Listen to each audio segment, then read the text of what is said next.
அன்பு நெஞ்சங்களுக்கு அன்பான வணக்கங்கள். நம்ம சேனலை கண்டிப்பாக ஃபாலோ பண்ணுங்கள், நிறைய சப்ஸ்கிரைப் பண்ணி சப்போர்ட் பண்ணுங்கள். அண்ட் நம்ம சேனலோட டிஸ்கிரிப்ஷனில் நம்ம சேனலோட வாட்ஸ்அப் சேனல் க்ரியேட் பண்ணியிருக்கு. அதுலேயும் கண்டிப்பாக ஜாயின் பண்ணிக்கங்க. முக்கியமான டாக்குமெண்ட்ஸ் எதாவது இருந்தால் கண்டிப்பாக அதில் ஷேர் பண்ணுறேன். உங்களுக்கு எதாவது டாக்குமெண்ட்ஸ் வேணும்னாலும் நீங்கள் ஷேர் பண்ணிங்கன்னா அதுலேயே நான் வந்து அனுப்பித்தரேன். அண்டு ஒருத்தங்க துர்காதேவி கேட்டிருக்காங்க, சார் நிஸ்ஸுக்கு செப்பரேட்டாக கவுன்சிலிங் நடக்குமா? நான் மார்னிங்கே இதுக்கு முன்னாடி வீடியோவில் சொல்லிட்டேன், நிஸ்ஸுக்கு செப்பரேட் கவுன்சிலிங் கன்ஃபார்ம் அப்படின்ட்டு. அப்படின்னா இப்போ இந்த ஆல் இண்டியா கோட்டாவில் நிஸ் பார்ட்டிசிபேட் பண்ண மாட்டாங்களா? டெஃபினட்டாக மாட்டாங்க. எப்படி சார் இவ்வளோ உறுதியாக சொல்கிறீங்க அப்படின்றத நான் அடுத்தடுத்து இன்ஃபர்மேஷன் சொல்கிறேன். அவங்க இன்னொரு விஷயம் சொல்லியிருக்காங்க, எஸ் மீன்ஸ் ஆமாம் என்றால் I am interested to join this college. But இந்த இதில் நான் சீட் எடுத்துட்டேன், ஸ்டேட்டில் உள்ள சீட் எடுத்துட்டேன் அப்படின்னா என்னால் நிஸ்டில் படிக்க முடியாதே சார், ப்ளீஸ் கிளாரிஃபை இட் அப்படின்னு கொடுத்துருக்குறாங்க. உங்களுக்கு நிஸ் கிடைக்க வாழ்த்துக்கள். சரி, ஏன் அதை சொல்கிறேன் அப்படின்னா, ப்ரௌச்சர் ரிலீஸாக இருக்கு இல்லையா? ப்ரௌச்சரில் நம்ம என்ன பார்க்கணும்னா, நிஸ்ன்றது ஆல்ரெடி சொல்லிட்டேன், ஒரு ஆட்டோனாமஸ் இன்ஸ்டிடியூஷன். அவங்க யூனிவர்சிட்டி அஃபிலியேஷன் மட்டும்தான் தமிழ்நாடு எம்ஜிஆர் டாக்டர் எம்ஜிஆர் தமிழ்நாடு மெடிக்கல் யூனிவர்சிட்டிக்கு கீழே கிண்டியில் இருக்கக்கூடிய இன்ஸ்டியூட்டுக்கு கீழே வராங்களே ஒழிய மற்ற எந்த விதத்துலேயும் ஸ்டேட் கவர்மெண்ட்டோட எந்த பாலிசிலையும் அவங்க வந்து இணையலை. So they are directly reported to எங்கே அப்படின்னா மினிஸ்ட்ரி ஆஃப் ஆயுஷ் மட்டும்தான். ஸோ எஜுகேஷன் ரிலேட்டடான விஷயங்களுக்கு மட்டும்தான் அவங்க தமிழ்நாடு எம்ஜிஆர் மெடிக்கல் யூனிவர்சிட்டி கிண்டியை சார்ந்திருக்கிறாங்க.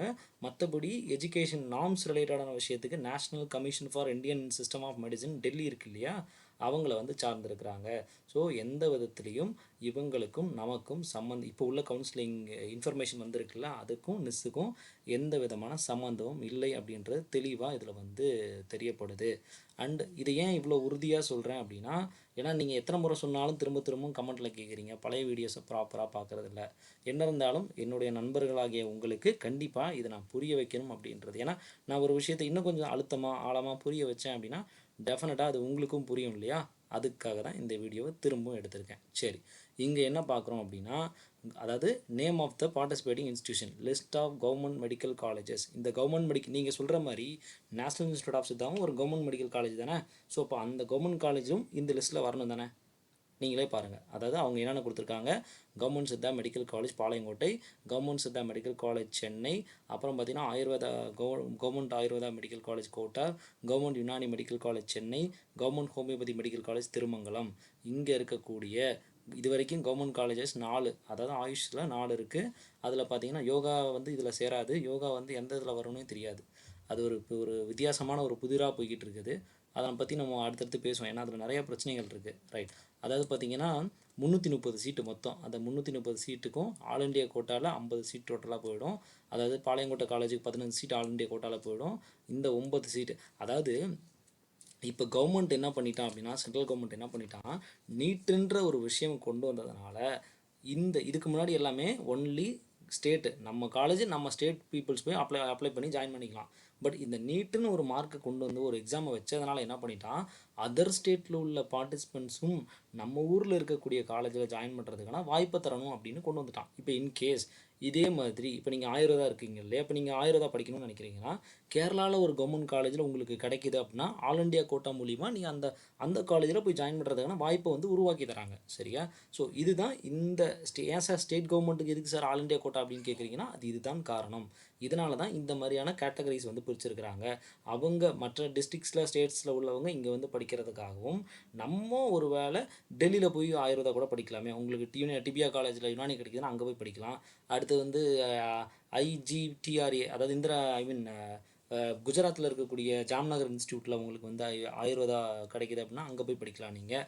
ஸோ இதே வாரணாசியில் வந்து உங்களுக்கு வந்துட்டு அங்கே இருக்கக்கூடிய கவர்மெண்ட் காலேஜ் ஆயுர்வேதா இன்ஸ்டியூட்டு இதில் வந்து கிடைக்குது அப்படின்னா அங்கேயும் நீங்கள் பனாரஸ் இன்ஸ்டியூட்டில் போய் படிக்கலாம். எல்லாமே நமக்கு கிடைக்கிறத வாய்ப்பு தான். இந்த கவுன்சிலிங், இந்த நீட்டுன்றது ஆல் ஓவர் இந்தியா நீ படிக்கணும்னு நினைக்கிற அப்படின்னா உனக்கு ஒரு வாய்ப்பை ஏற்படுத்தி தருது. அதே போல் தான் அதர் ஸ்டேட் பீப்புளும் நம்ம ஊரில் வந்து படிக்கிறதுக்கான ஒரு வாய்ப்பை உருவாக்கி தர்றது தான் இந்த ஆல் இண்டியா கோட்டா. இந்த ஆல் இண்டியா கோட்டாவில் பிஎஸ்எம்எஸ் பொறுத்தவரை சித்தாவில் வேறு யாரும் அதிகமாக வர்றதுக்கு வாய்ப்பு ரொம்ப குறைவு அதர் ஸ்டேட்டு. மேபி இந்த கேரளா கேண்டிடேட்ஸ், கேரளாவில் நம்ம சித்தா கேரளாவிலேருந்து யாராவது சித்தா படிக்கணும்னு நினச்சா அவங்களுக்கு மைல்டாக தமிழ் வந்து கொஞ்சம் ஓரளவுக்கு எளிமையாக இருக்குன்றதுனால அவங்க வர்றதுக்கான வாய்ப்பு இருக்குது. அதனால் இவங்க வந்து ஒரு 15% வச்சுருக்கிறாங்க. பாண்டிச்சேரியிலேருந்து வரதுக்கு வாய்ப்பு இருக்குது அதர் ஸ்டேட்லையா. ஸோ இப்போ இதனால் இந்த 15% இருக்கும். இந்த 15% ஃபில் ஆகலை, இப்போ இதில் வந்து 15 சீட் இருக்குது, இதில் ஃபில் ஆகலை, ஒரு 9 சீட் தான் ஃபில் ஆகிருக்குன்னா மீதம் இருக்கக்கூடிய 6 சீட்டை இந்த ஆல் இண்டியா கமிட்டி இருக்கு இல்லையா, இந்த ஆல் இண்டியா சீட்ஸ் என்ன பண்ணுவாங்கன்னா அப்படியே இந்த ஸ்டேட் கோட்டாவுக்கு ட்ரான்ஸ்ஃபர் பண்ணுவாங்க. இந்த சீட்ஸை இந்த இதுக்கு ட்ரான்ஸ்ஃபர் பண்ணும்போது இதில் இருந்த ஒரு 6 சீட் இங்கே வரும்போது இது 91 சீட்டாக மாறும். இது அப்ளிகேஷனே வந்து யாருமே ஜாயின் பண்ணாத பட்சத்தில் மட்டும்தான் இதுலேருந்து இதுக்கு ட்ரான்ஸ்ஃபர் பண்ணுவாங்க. அதுக்கான பாலிசிஸும் உண்டு. ஏன்னா சீட் அப்படின்றது என்றைக்குமே வீண் பண்ண மாட்டாங்க. ஸோ இதுதான் வந்து நடக்கும். ஸோ இதுலேயே ஒரு சில இடத்துல இது வந்து பார்த்திங்கன்னா உங்களுக்கு ஒரு 5% வந்து அப்ராட் கோட்டாவும் உண்டு. அப்ராட்லேருந்து படிப்பாங்க இல்லையா, அந்த பீப்புள்ஸ் மலேசியா, சிங்கப்பூர், ஸ்ரீலங்காவிலேருந்து யூஜி படிக்க வராங்கன்னா அவங்களுக்கான வாய்ப்பையும் இந்த ஸ்டேட் கோட்டாவில் ஏற்படுத்தி தராங்க. சரியா, இதில் ஒரு 5% அவங்களுக்கு போகும்.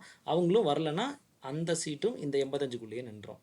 ஸோ இதுதாங்க. ஸோ அதனால் கான்ஃபிடெண்ட்டாக சொல்லலாம் இதில் வந்து இணையலை அப்படின்ட்டு. அண்ட் இன்னொரு அடிஷ்னல் இன்ஃபர்மேஷன், செல்ஃப் ஃபினான்சிங் காலேஜில் டென்டேட்டிவ் டேக் வந்து ஏடிஎஸ்விஎஸ் அகில திருவிதங்கூர் வந்து 40 சீட்ஸ் கொடுத்துருக்காங்க. பட் 60 சீட்ஸ் ஆகிடுச்சு. But at the time of கவுன்சிலிங்கில் கண்டிப்பாக சேஞ்ச் ஆகிறதுக்குனா வாய்ப்பு இருக்குது. அண்ட் அன்னை சித்தா மெடிக்கல் காலேஜ் கும்பகோணம் இருக்குது, எக்ஸல் சித்தா மெடிக்கல் காலேஜ் உள்ளே இருக்குது, ஜேஎஸ்ஏ சித்தா மெடிக்கல் காலேஜ் ப்ரைவேட்டில் இருக்குது, அதே வந்து ஆர்விஎஸ் சித்தா மெடிக்கல் காலேஜ் கோயம்புத்தூரில் இருக்குது, நந்தா சித்தா மெடிக்கல் காலேஜ் ஈரோடு டிஸ்ட்ரிக்ட்டில் இருக்குது, and Maria Siddha medical college Kanniyakumari டிஸ்ட்ரிக்ட்டில் வந்து இருக்குது, Isaac Newton Siddha medical college Nagapattinam டிஸ்ட்ரிக்ட்டில் இருக்குது, சிவராஜ் சித்தா மெடிக்கல் காலேஜ் சேலத்தில் இருக்குது, Sri Sairam Siddha medical college Tambaram, west Tambaram சென்னையில் வந்து இருக்குது, வேலுமலை சித்தா மெடிக்கல் காலேஜ் காஞ்சிபுரம் ஸ்ரீபெரும்புதூரில் இருக்குது, and Indira Ganesan institute of medical science Siddha medical science அதுக்கு அங்கே வந்து ஒரு சித்தா காலேஜ் வந்து இப்போ தான் அந்த ஃபஸ்ட் இயர் அட்மிஷன் 100 அட்மிஷன்ஸ் வந்து இப்போ இன்ட்ராக போகிறாங்க. அண்ட் சுதா சசீந்திரன் சித்தா மெடிக்கல் காலேஜும் என்னோடய வீட்டு பக்கத்துலேயே இருக்குது. என்னோடய வீட்டிலேருந்து ஜஸ்ட் ஒரு 2 கிலோமீட்டர்ஸ் அந்த காலேஜ்.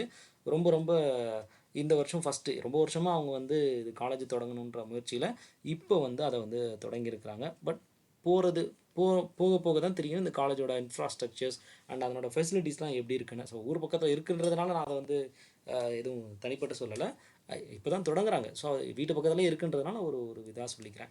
அண்ட் ஆயுர்வேதா காலேஜ் கோயம்புத்தூரில் ஒன்று இருக்குது. அதன் பிறகு தர்மாரம் ஆயுர்வேதா காலேஜ், இதெல்லாம் ப்ரைவேட்டு. தர்மாரம்லாம் உங்களுக்கு வந்து இது வேலுமயிலோட பார்க்கில் வந்து வரும். And Maria Ayurveda Siddha medical college, Maria college Siddha college பார்த்தோம் இல்லையா, அதில் சாய்ராம் ஆயுர்வேதா மெடிக்கல் காலேஜ், இப்படி இந்த லிஸ்ட்லேயே உள்ளே பாருங்கள். சரியா, அதனால் அதுதான் சொல்கிறேன், தெளிவாக நம்ம பார்த்துட்டோம் அப்படின்னா நமக்கு எந்த விதமான குழப்பங்களும் இதில் இருக்காது. ஸோ நம்ம தெளிவு பண்ணிக்கிறதுல தான் இது வந்து இருக்கே ஒழிய, ஸோ தேவையில்லாமல் இந்த லிஸ்ட்டில் இல்லாத காலேஜோ யாராவது புரோக்கர் சொல்கிறாங்க அந்த காலேஜில் சீட்டு வாங்கி தரேன் அப்படின்ற மாதிரி விஷயங்கள் சொல்கிறாங்க அப்படின்னா டெஃபினட்டாக அந்த மாதிரி இதெல்லாம் நம்ப வேண்டாம். இப்போ டேரெக்டாக நீங்கள் காலேஜுக்கு ஃபோன் பண்ணி கேட்டு அதுக்கான இதை அப்பாயின்ட் பண்ணி வச்சாலும் சரி, இல்லது கவுன்சிலிங்கில் டேரெக்டாக போய்ட்டு எனக்கு இந்த காலேஜ் சீட் நான் எடுக்கணும்னு நினைக்கிறேன், எனக்கு ஹெல்ப் பண்ணுங்கள் அப்படின்னு கேட்டிங்கன்னா அங்கே வந்து ஒவ்வொரு காலேஜோட ரெப்ரசன்டேட்டிவ் அங்கே இருப்பாங்க, கண்டிப்பாக உங்களுக்கு சப்போர்ட் பண்ணுவாங்க. ஸோ அதனால் நெஸ்ஸுக்கும் இப்போ கேட்டிருக்கிற ஆல் இண்டியா கோட்டாகும் சம்பந்தம் இல்லை அப்படின்றது உறுதியாகிவிட்டது.